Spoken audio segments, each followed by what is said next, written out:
મહત્વના સમાચાર અમદાવાદથી સામે આવી રહ્યા છે। આપ કાર્યાલય ઉપર પહોંચે એ પહેલા જ આમ આદમી પાર્ટીના નેતા રાજુ કરપડાની અટકાયત કરી લેવામાં આવી છે।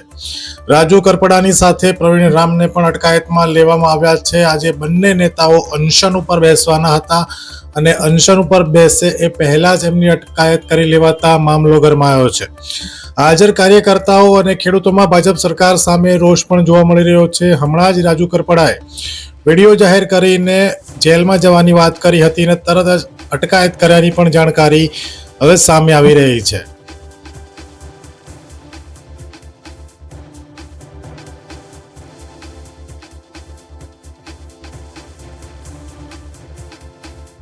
અમે તમને આપીશું પણેપણના સમાચાર। જો તમે અમારા નિર્ભય માર્ગ ન્યૂઝ ચેનલને સબસ્ક્રાઇબ કર્યું નથી તો અત્યારે જ નીચે આપેલા આઇકોન બટન પર ક્લિક કરીને સબસ્ક્રાઇબ કરો અને શેર કરવાનું ભૂલશો નહીં।